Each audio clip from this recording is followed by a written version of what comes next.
Here.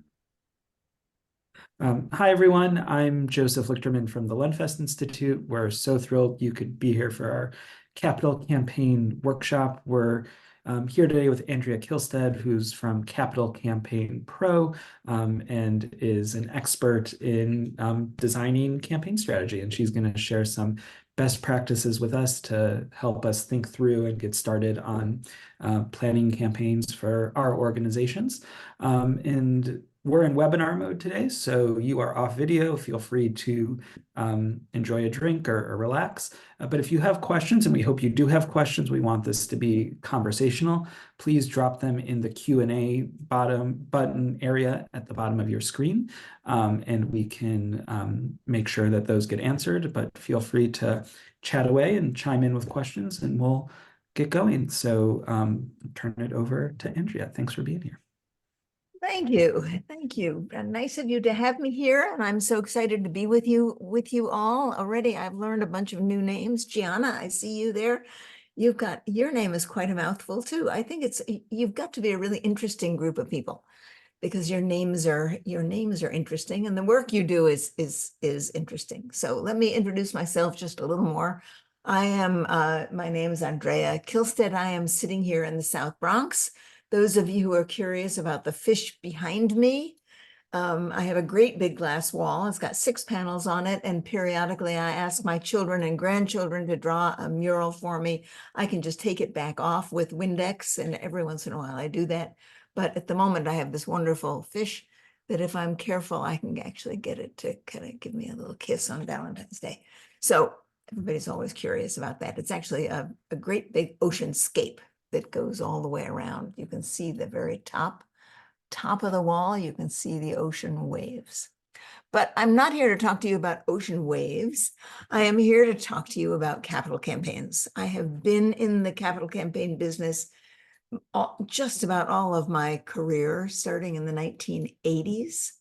And I'm in this business because I think it's the most remarkable kind of fundraising. And I think more people should do it, even if they're not building buildings. It's just interesting and exciting and high risk. And it's not like annual fundraising, where you get to the end of the year and you've reached your goal and the end of your calendar year comes and the next day it resets to 0 and you're on that same chipmunk wheel or hamster wheel all over again. I mean, that's tough business. So those of you who are in the annual fund business and development at that level, my hat's off to you. I couldn't do that for anything. But capital campaigns really are pretty interesting and exciting. And I hope today to give you a sense of how they work and to encourage you to think about how you might adapt this model, even if your organization is not building a new building, because that's probably what it is you think about when you think about a capital campaign. So while I share my screen, and I do have some slides, while I share my screen, I wonder if you can just chat in, not in the Q&A box, but chat in. How many of you have actually done capital campaigns or are actively thinking about a campaign? Or are you just curious? I mean, why are you here? Chat in for me so I have some notion of where you are with regard to capital campaigns. Are you experts in this field just after a touch-up? Or is this something that's really high on your list of things to do? Let me see, I should be able to see the chat here. Where is the chat? Why can't I see the chat now that I'm sharing my screen?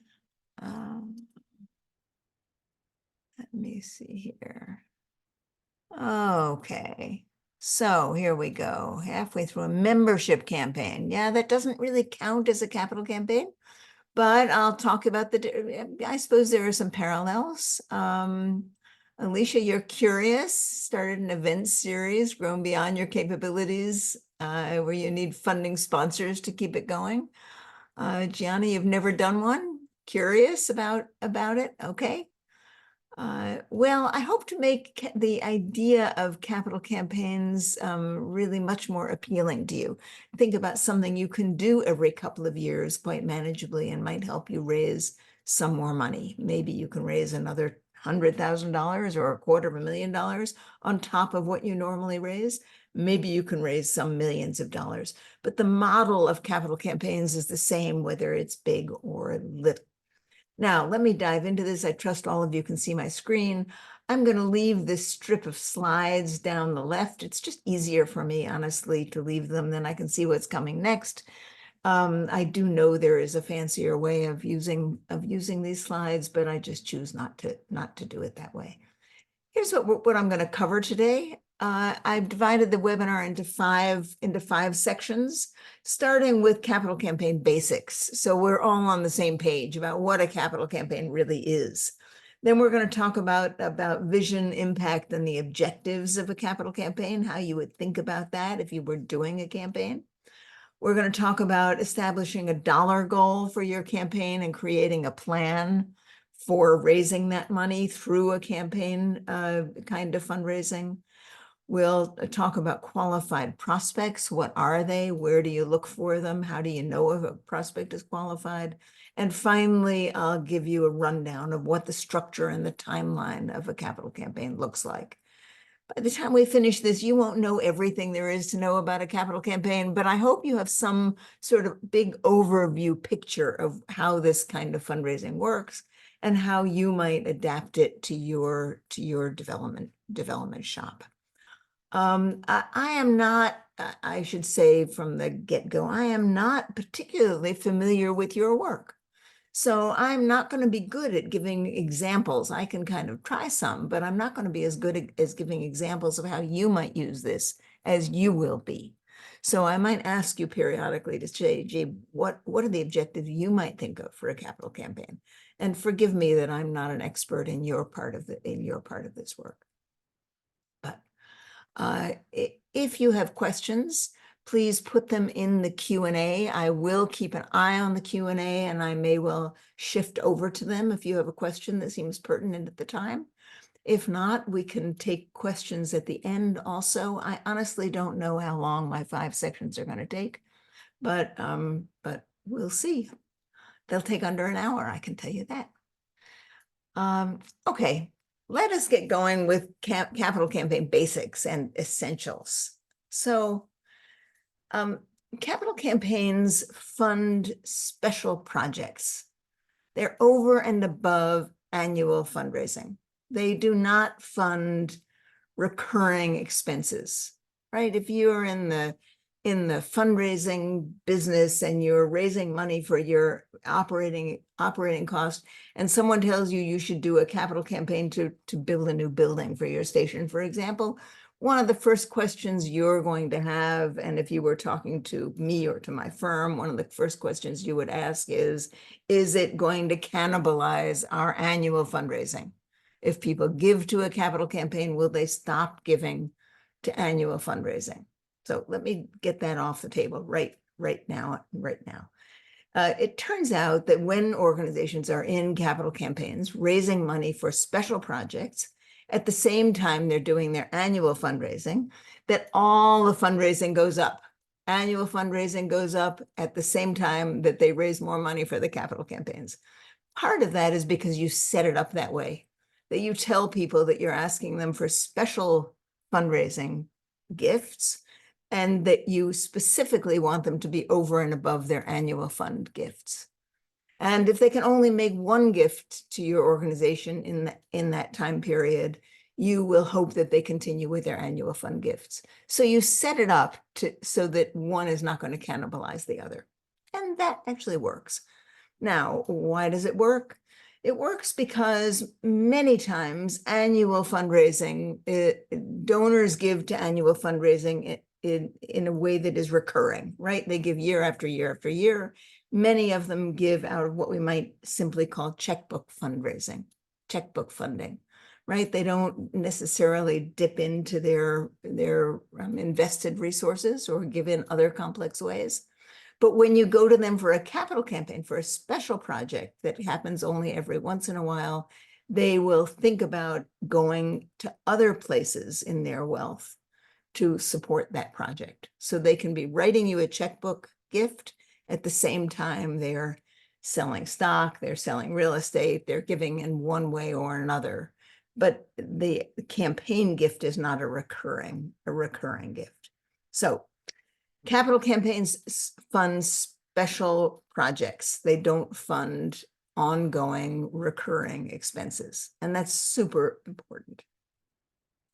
The needs that they fund are non-recurring. So, for example, if you were to say to me, well, the big thing that we need is more staff and more salaries, that probably wouldn't be a good way to use a capital campaign.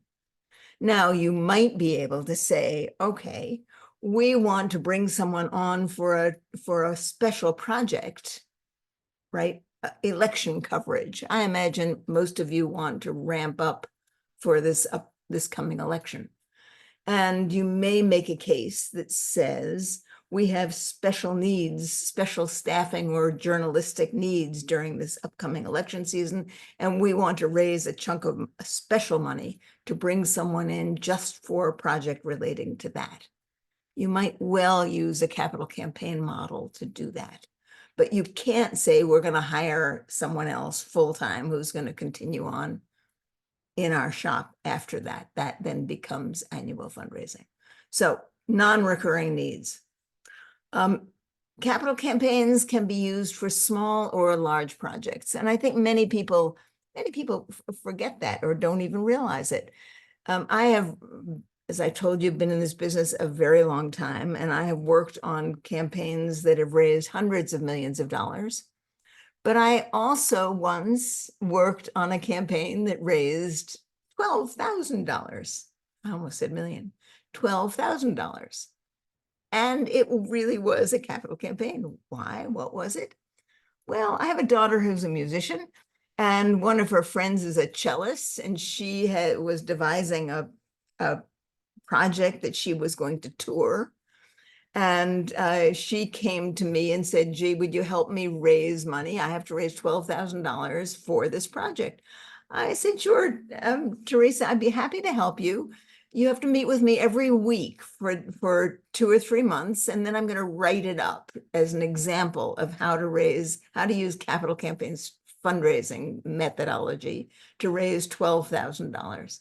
Well, that's exactly what happened. We did a little capital campaign to raise $12,000. She actually raised something like $23,000. And recently, this was like 10 years later, 15 years later, I saw her recently here in New York. She came up to me, she said, you know, I have used that strategy again and again to fund my projects, and it still works. So you can do really little campaigns and you can do really big campaigns, and the structures and the thinking that you use for them really is quite the same. One of the things that is consistent, whether it is a big campaign or a little campaign, is that campaigns are top heavy, right? They are always anchored in some very large gifts. And well, they're going to talk about that a lot today. Typically the lead gift to a campaign is about 20 or 25% of the campaign goal. So in Teresa's little $12,000 project, she had to raise, let's say, $2,500, $3,000 as her top gift, something like that. For her, that was a big lift. She had never thought to ask somebody for that much money. In a capital campaign, that was just standard, right? They rely on a few large gifts. My work with Teresa was to get her to have the courage to identify the people who could give those gifts and go out and ask for them. In exactly the same way that I do when I'm working on a $100 million campaign for a college that's building a new facility. Same idea. And finally, sort of campaign essentials here. Campaigns have beginning, middles, and ends. They are structured and designed so that there is a very clear pattern to them. They don't go on forever. Now, if you're doing a big campaign, you're doing a building campaign, for example, typically a campaign will go on for 3 years. With my friend Teresa, and I'll keep referring to her because it's the kind of bookend of this. My friend Teresa did her campaign in, I think, 12 weeks. But again, it was the same model, just shrunk down because the numbers were small. And what she had to do was quite simple, really. So it had a beginning, a middle, and an end. She set out the goals about when she was going to get going, by when she needed to do it. And of course, her project determined by when she needed to have raised that money. As happens when you build a new building. If your station were to build a building, or to outfit the studio with new equipment, or there probably is some reason that it has to be done in a particular time frame. And that time frame it plays into the strength of a capital campaign. So any questions? Is this making sense to you? Tell me if I'm clear, unclear, struggling here. Makes tons of sense. Okay, if it's not, tell me and I'll do my best. There is one question that Yes, was in the I chat, not the see it Q&A. here. Yes, let's see. Okay, where are you finding people who would give large amounts recurring or not? Struggling to find people just to give £1,000 a year. Okay, we'll talk about that a little later in this section. It's a great question. And really, it's a question that should fuel, and clearly does fuel, all of your fundraising. So thanks for asking it. I will come back to it in just a few minutes. Let us move on to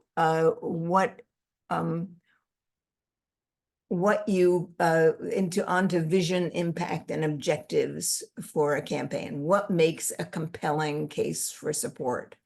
What do you want to raise money for? Why do you need a campaign? What will you invest in, and why should people care? So important to know that. Now, in my business, I talk to a lot of people who are thinking about capital campaigns. And some remarkable number of those people start the conversation by saying something like this: our organization is about to turn 25 years old. We're about to have a 25th anniversary. So we think that's a great time to raise $25 million.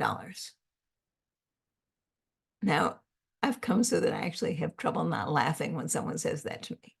Because in fact, an anniversary or a birthday is a lousy reason to raise money. That doesn't mean you can't have a special, have a special a special birthday party for your organization.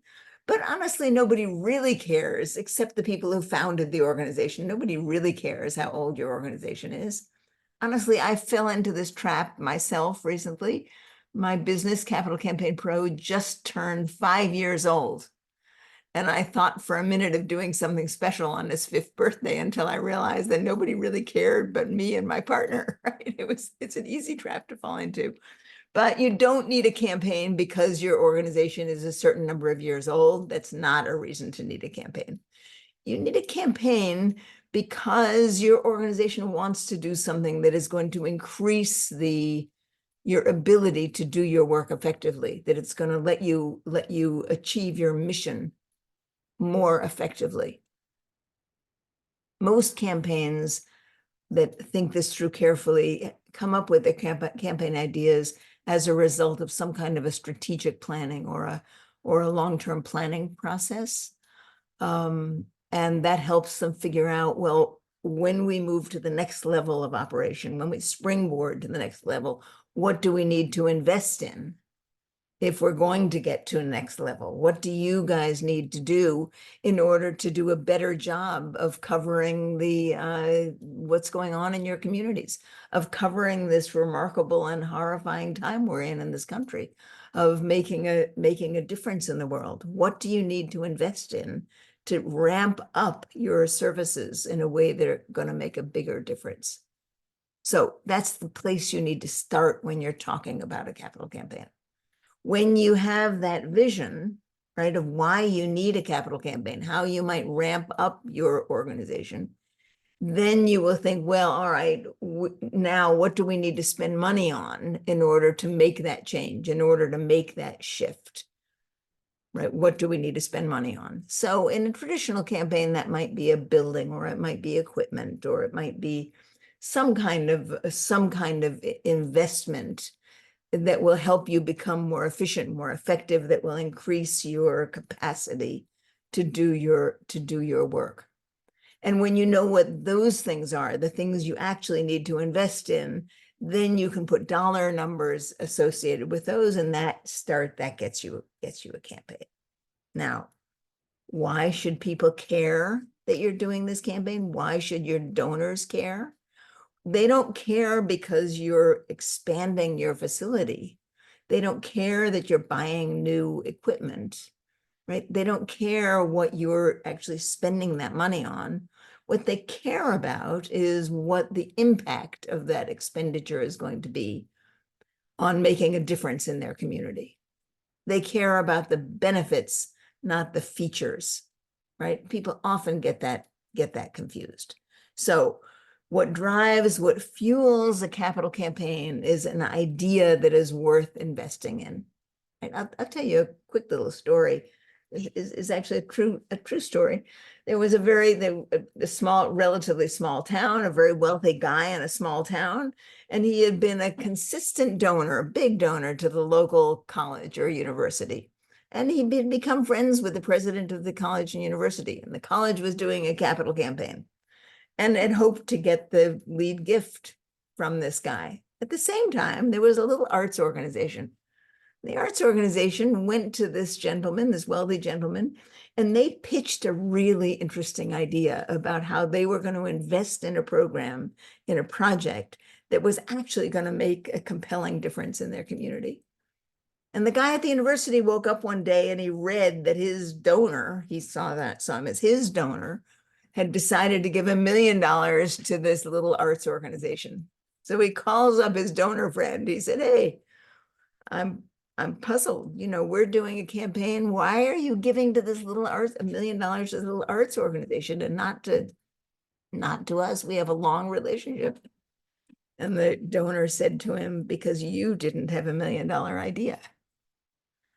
I always thought that's a good story, right? If you're going to have $1 million campaign, you need $1 million idea. Now, if you're going to have a $10,000 campaign, you need a $10,000 idea. So you need to craft a project. You need to pick out a project that is going to matter. And some organizations have a hard time with that. And one of the ways to do that is to try some what I call blue sky thinking. And that is meet with maybe some board members, maybe some staff members, and just have a meeting that says, let's stop worrying about money. Let's stop thinking about whether it's going to be within our budget or not within our budget. Let's stop worrying about whether we can raise the money and say, if we had, no, immediate confines on our budget, what would we do to be able to accomplish more? And actually create the time and the space for people to have ideas about that. It's amazing to me how few organizations actually do that. Most organizations, when they redo their budget every year, they're looking at a budget and they're increasing it by 10% or 15% or 5%. They're not saying, well, what could we do if we didn't have financial constraints? And if that's your situation, make sure your organization spends enough time in blue sky thinking, and be aware of the fact that out of that blue sky thinking may arise a good campaign idea. It's worth pursuing. All right, I want to keep an eye on the chat here. Questions? Have any of you ever done any blue sky thinking in your organization? Did you ever take the time to say, what might we do if we had no limit to the amount of money we could spend? Or do you all get so tied up in trying to figure out how you're gonna stay within the budget that you forget that big ideas often come from putting those constraints aside for a minute? Now, don't get me wrong. I'm not telling you that you should stop and say, we're going to change the world, right? You have to be within some confines of what is possible for your organization to achieve. So I'm not wanting you to be foolish. I just want you to think more creatively about what you might do. and not to be so intimidated by the money, because capital campaigns you really can raise money through a campaign. Okay, so let's move on from vision, impact, and objectives. And let's figure out, let's say that you do have an idea. You did come up with an idea for your campaign that was going to move your organization forward. How are you going to figure out a campaign around that idea? Okay. So what you're going to do is you're going to say, well, here are the elements. Here are the things that that we're going to need to spend money on. I don't know why I didn't change this. Oh, well. So if it's, let's say that you want a new studio or new equipment in the studio that's going to enable you to do other things, and that you need to have some investment in the physical space itself, right? You need to have some what do you call it, baffling, so you can actually record without having noise problems. And you need to have equipment, and you need to bring in some experts. Maybe you need to cover the first 6 months or a year of a new engineer's salary, not forever, but for 6 months or a year while you get this program up and running. So what you would do is you would write those things in. You would say, here are all the things that we need to raise money for if we're going to make this new project of ours work, right? And you're going to do some research, and you're going to come up with the dollar amounts. This is pretty simple stuff. And you're going to add those things all up, and that's going to give you your campaign goal. It's actually what we call, I should put it here, a working goal, because the goal may change over time, but it's going to give you a starting place.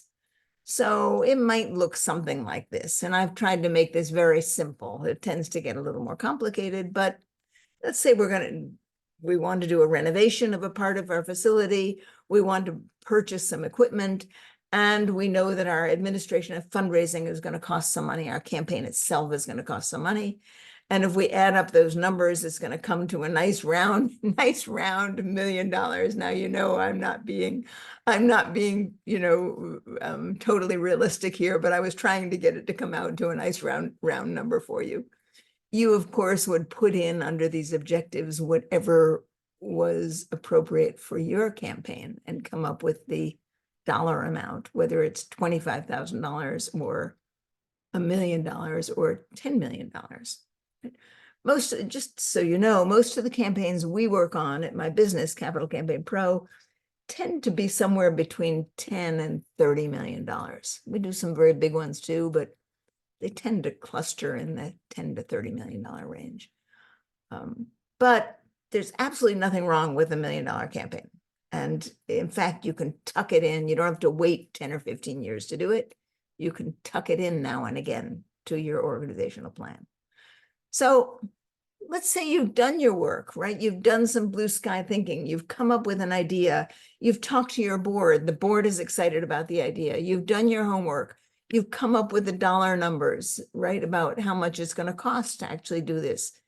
And you keep remembering that what's exciting about this is not actually the renovation, the equipment, or the fundraising costs. What's exciting is what that will enable you to do, is the impact this is going to have on your community. And you get good at articulating that.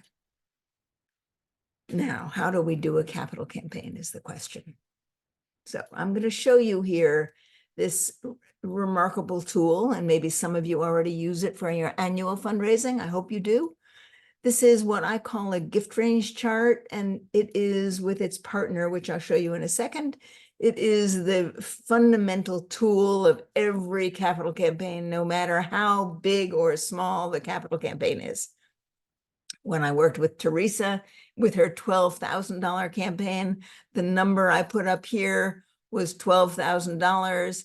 And the numbers I put in here were appropriate for $12,000, right? I just shrank the numbers, right? But it was the same thing. And for those of you who aren't familiar with this model, this is not rocket science. Even if your numbers challenged, this is not difficult. So the first column, I'm just going to go through it for people who get nervous about numbers. So the first column are the number of gifts you need to reach $1 million, right? This is a gift chart for $1 million campaign.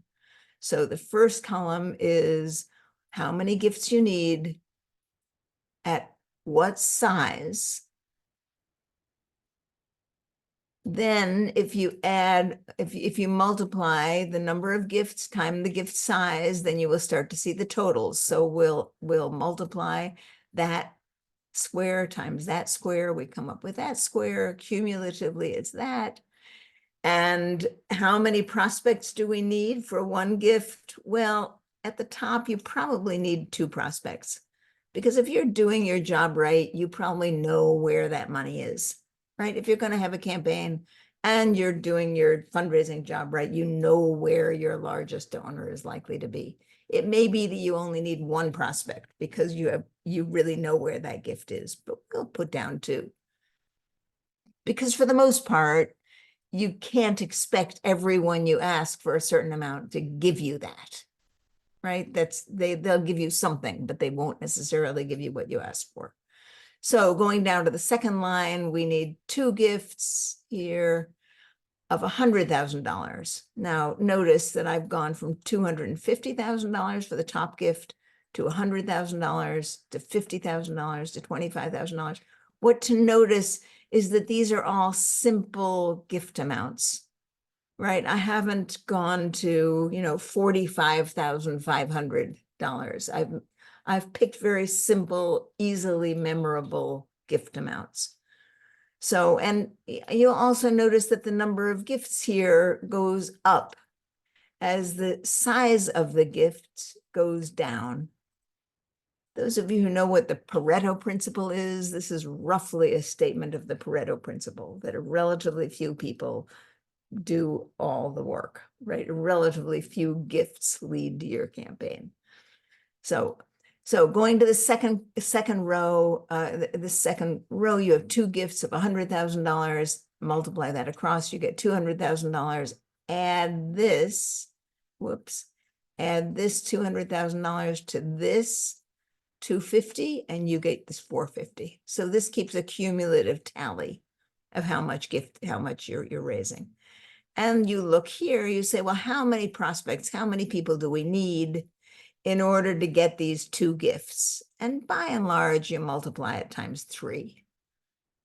Maybe times 4, but by and large times 3.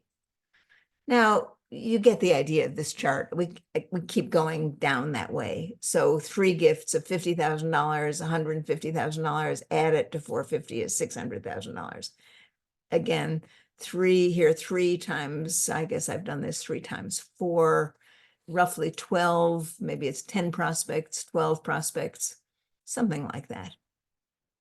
So if you look at this, it looks like a simple chart and people don't give it enough credit.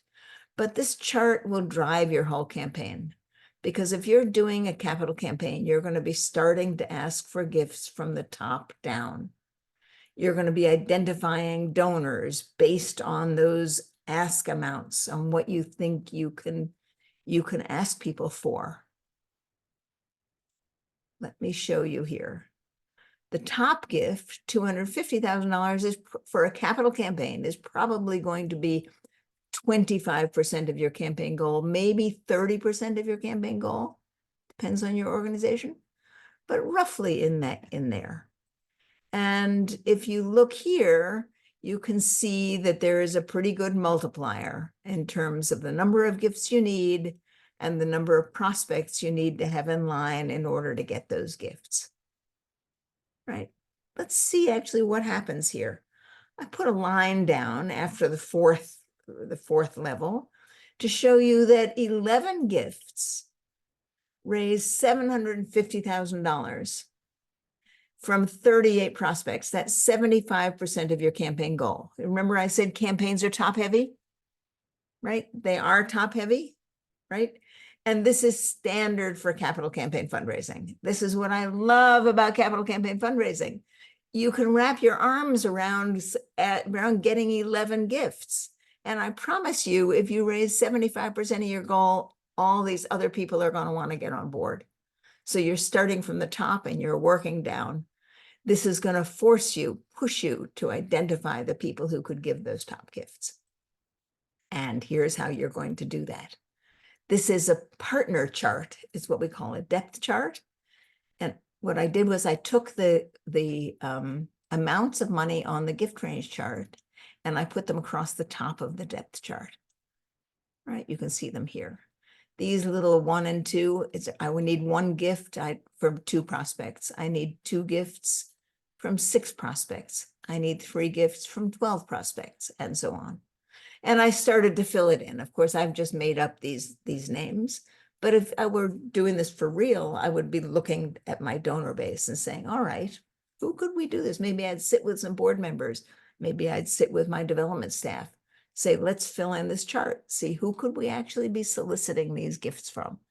Now, I didn't fill in other phony names, but you would want to fill in as many names as you could under each of these levels. And when you have these 2 charts, you essentially have a plan for your capital campaign.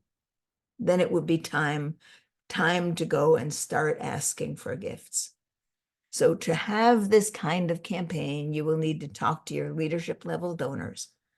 You're going to get 11 gifts, 75% of the goal from 38 prospects. I mean, that's amazing, right? That's for $1 million campaign. If I had added a 0 for a $10 million campaign, it would pretty much be the same. Right? And if I were to take away the gifts and it would be a $10,000 campaign, it would again be the same. It's just a matter of zeros, but the strategy is the same. And knowing that once you have a picture of this, you can start to solicit gifts from the top down, right? That tells you what your work is, which is being able to articulate why this matters, being able to identify the people who could give those gifts, and starting to go and talk to them about whether they wouldn't invest in this project that you have. Okay. I hope this is making some clear, simple sense to you, because this business is clear and simple. Let's talk about who these people are. I like to think about qualified prospects. Who are your leadership level donors? And here I'm going to try to address your question, or a little bit of it anyway. There is lots to say, Liz, about where to find those people. And you know, in some way, we train people to be leadership level donors, and having a little campaign every once in a while when we start asking them for special gifts, to give bigger dollars for special gifts, starts to train people to give more. Because chances are good that a bunch of the people who already give to your campaign, to your fundraising, could give significantly more. You just haven't given them a reason to do that. And a capital campaign would provide that opportunity. So there's a great reason for you to think about having a little capital campaign every once in a while. Now, who are they? We like to think about ABC qualified donors. A are people who have the ability to give. And these days with prospect research, you can learn a fair amount about people's ability and how much money they give to other organizations, for example. You need to have some reason to think that they believe in your mission. So let's say they give you £1,000 a year, every year. They're used to giving you £1,000. That's a good reason to think that they believe in your mission, right? They're writing you a check regularly for whatever it is, $500, $100. Recurring giving leads you to believe they have a belief in your mission. And you have to have a real contact with those people. That is, if you email them, chances are they're going to get back to you, right? If you call them up or someone in your organization calls them up, chances are they're going to get back to you. So just because Bill Gates may believe in broadcasting, right, and in free press, right, he's not going to be your donor unless he happens to be, you know, somehow related to you. That's not a good prospect. These are going to be people who are in your community, already in your community. You just haven't thought of them as major donors, and you haven't given them an opportunity to express themselves as major donors because you haven't asked them for anything that's worth their attention at the larger donor level. So someone who gives you £1,000 a year could probably give you £10,000 a year, and may be able to give you £100,000 for something that is worth giving that much money for. So the answer is that your donors are probably right under your nose, right? There's some of you who are in Philadelphia. It's no magic to figure out who the lead donors in Philadelphia are, and then to look and see who of those are on your list. And even if they give you relatively small gifts, a capital campaign is a great opportunity to move those people up and forward. Okay. All righty. Let us move along here. Am I boring you? Are you understanding what I'm saying? Is this making sense? Give me some feedback in the chat. In the chat. Tell me, are you still with me? So not bored. Okay. Everybody's okay? Right? All right. All right. Let me know if it's you're totally puzzled. Tell me that. Say I don't get it, and I will do my best to stop and to figure that out. So okay. Let us move on now. I want to this last piece here, and I have to keep my eye on the time, but this last piece here will show you a simple way to understand the structure of a capital campaign.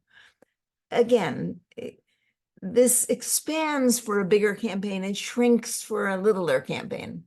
So and I'm going to show you a lot about this chart. This chart was developed for a standard campaign, which is about 3 years. But if you take those months out underneath, you could do a little campaign and you would just shrink the amount, like with my friend Teresa, where we did a campaign in weeks and not months, right? We did a campaign in 12 weeks, not 3 years.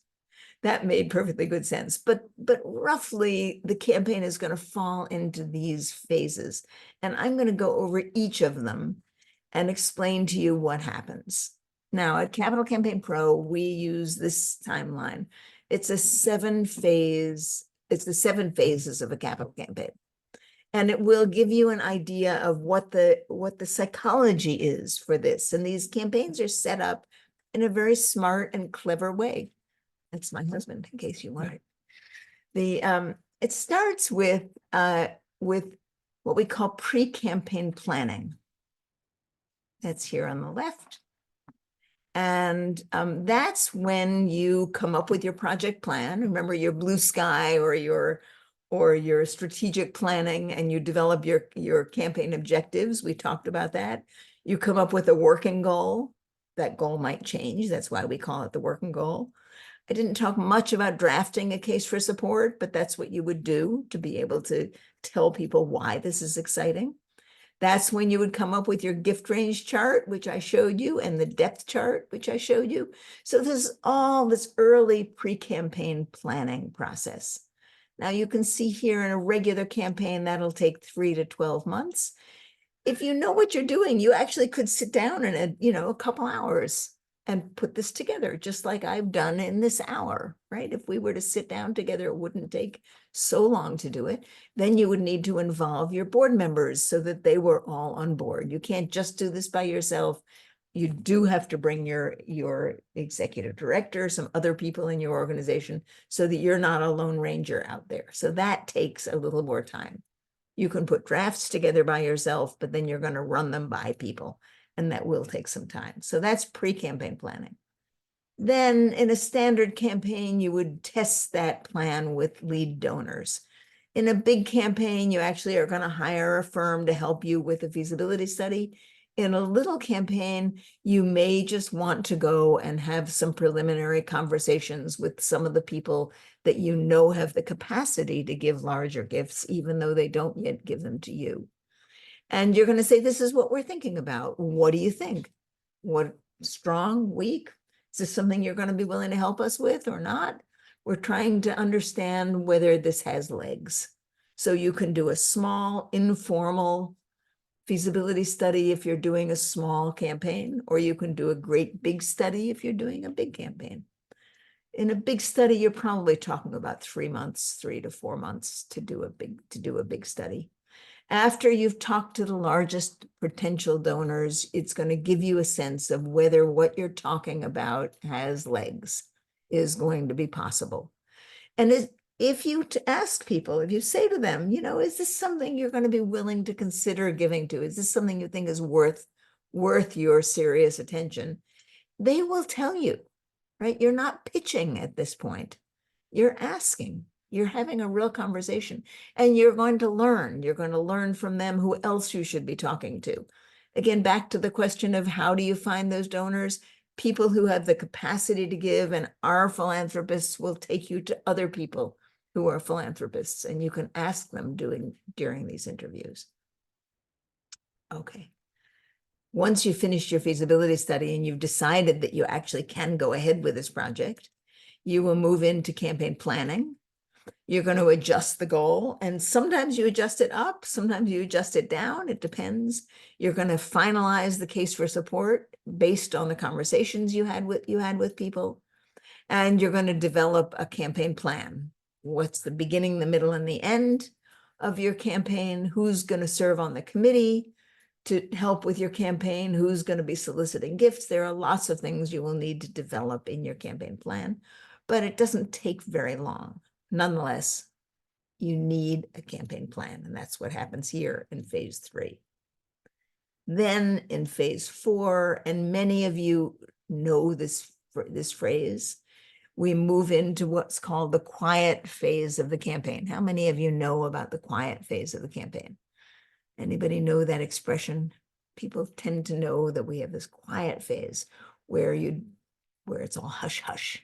People don't talk about the campaign during that quiet phase of the campaign.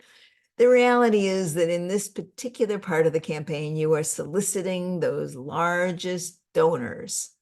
I'm going to hop back up here and show you you're soliciting these top 11 gifts, these top 38 people, right? It probably will end up being fewer than 38, but that's what's happening during the quiet phase. You're raising 75% of the money, and you're doing it by soliciting the top gifts from these top people. It's not that you can't talk about the campaign during this quiet phase. You can talk about the project and the campaign. What you don't want to do is to publicize the goal of your campaign. So let's say that your goal was to raise $1 million, which is what I based my numbers on. You will do this quiet phase of the campaign to see if you can raise $750,000 from these top gifts. You may find that in this quiet phase, you've actually raised much more than that. And before you kick off the campaign, you will raise your goal, you'll increase your goal. Or you may find that you didn't get a couple of the large gifts, in which case you could bring your goal down. And because you haven't yet published the goal, there will be no shame in making some changes before you go public, as they call it. We get to the kickoff. Once we've raised 75–80% of our campaign goal, we actually have a public event in which we kick off our campaign, and we publish the goal itself. We say, this is how much we're raising, and this is how much we have left to do. And then you have this very quick public phase where you invite everyone to come and help you get over the goal. And then, of course, there's always in any campaign a lot of stewardship that has to happen. Keeping track of the gifts, thanking donors, recognizing donors, thanking volunteers. There's a ton of follow-up that needs to happen. So we consider that an important phase of the campaign. It's where you celebrate, express gratitude, send pledge reminders for your campaign. So that's the way a campaign lays out, right? It's again, even little ones lay out this way. Looks big and complicated. The reality is that you do some planning. You check and see in the feasibility study if you can make it happen, right? You actually once you know what's possible, you develop a specific campaign plan. You go ask people for the largest gifts. you celebrate the success of your campaign to date and kick off the public phase. You raise the rest of the money from lower level gifts, and then you spend a lot of time celebrating and thanking people. Doesn't that sound simple? Doesn't that sound like easy? I don't know. It sounds easy to me. But of course, I've been doing it for a whole lot of time. And if you do this kind of fundraising, what happens is that it becomes second nature. And you realize that you in the fundraising business need to give your donors opportunities to give to something that is more exciting than regular annual day-to-day recurring fundraising. And that if you do that, maybe every year, maybe every other year, maybe every 5 years, you will both raise more money, create a level of excitement and opportunity for your organization. And honestly, you'll have more fun because the hamster wheel doesn't reset on capital campaigns, right? The first of the year when you've raised all the money, you start all over again, right? These projects are really remarkable. They're interesting and fun, and you'll get to know your donors better than you ever get to know them otherwise. I really want to encourage you to think about embedding a capital campaign in your fundraising periodically. Can't do it all the time, but you can do it some of the time, and you should do it some of the time. Now, let me review what we've gone over here. And then if you have the energy to ask me questions, I will be happy to answer them.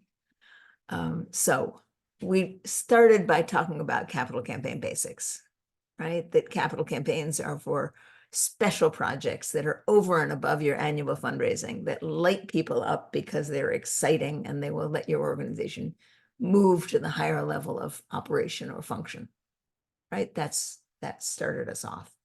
We talked about how you come up with a vision and how you come up with your campaign objectives and how impact is important.